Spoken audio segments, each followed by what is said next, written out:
Peter Okudo is the man who decided to threaten Bishop Alexander Muge with death threats, and it actually did materialize. On 17th October 2022, K24 reported that Honorable Adan Duale asked President William Samoei Ruto to deal with the senior KDF officer to whom was accused of forcing Wafula Chebukati, the late IEBC chairman, to moderate the 2022 presidential election. And in a dint of a fiat, 2 years later, the CIC of the Kenya Defence Forces, General Ogolla, passed on. And that forces me beg the question, are you as a concerned Kenyan fully convinced that General Ogolla's death was totally coincidental? David Kipkemboi Keter, who was the general's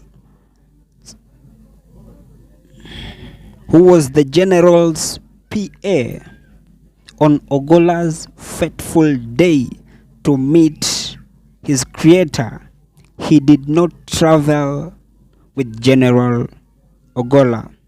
And according to a document I've seen, it categorically states that a full general does not travel with a delegation where the next rank is less than a major general, because his own assistants are usually major generals.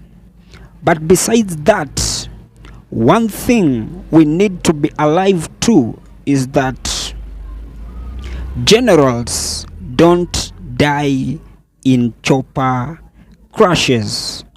The intelligence, mechanical support, and logistical preparations that go into the CDF's travel is usually similar and next to that of the president. Generals don't just die in helicopter crashes, and that is why up to date all the former generals except General Molinge are alive and healthy. Not even a single general has ever died in office, and that is as per the Kenyan history. And only one general died, and that was right after him retiring. Speak of General Mohammed, speak of Major General Tonje, speak of General Karangi, speak of Samson Mwathethe and General Kibochi, if I am just to mention but a few. All these generals served their purpose as far as this nation is concerned, not until they exited for retirement. And of course, all the above mentioned are still alive. And so, all apart from General Ogolla is the one who died in office, and that forces me beg the question, are you going to be fully convinced and fully accept the report from the government side of how and what transpired that led to General Ogolla's death?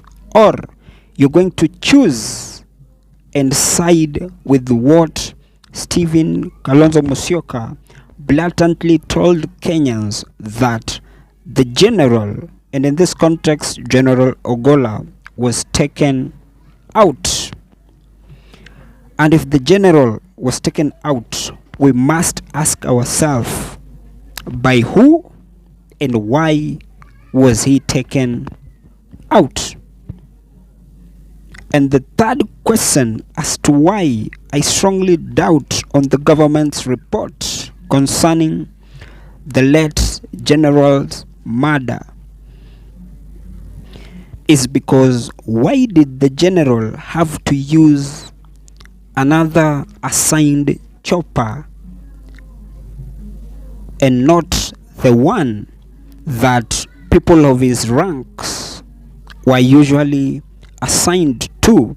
Because from the report that I've just read, it categorically contemplates that there was a designated chopper that the CIC was supposed to use, but just because they were all engaged, he had to be assigned another I appointed General Ogolla.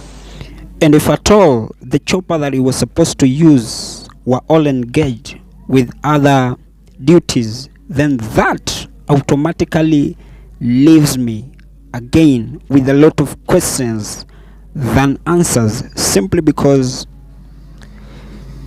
the KDF general uses the same chopper with the same ranks as that of the president, and if at all the chopper was supposed to use were all engaged, to whom were they assigned to? And if at all they had the general's diary for the visit that he was supposed to make, what was the essence of those in authority having to engage the KDF's chopper that Ogolla was supposed to use, and yet maybe they had been fully aware of the visit that he was supposed to make? However, I strongly believe we as Kenyans just have to accept the report that the government gave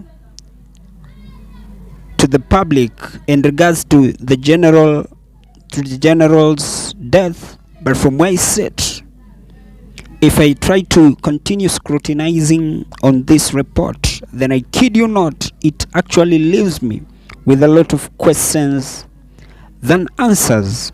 How I wish that Kenyans should just be given a full and well detailed report concerning the general's cause of death. But anyway, who am I to judge? And as I come to the penultimate part of this episode, that has just been my opinion. If by any chance you do have a contrary opinion to mine, you can as well just feel free to drop them in the comment section, and I'll give them a right of reply. And by any chance, if you have been watching my videos and you have not subscribed, you can as well just consider hitting on the subscribe button. Thank you, and may God bless you.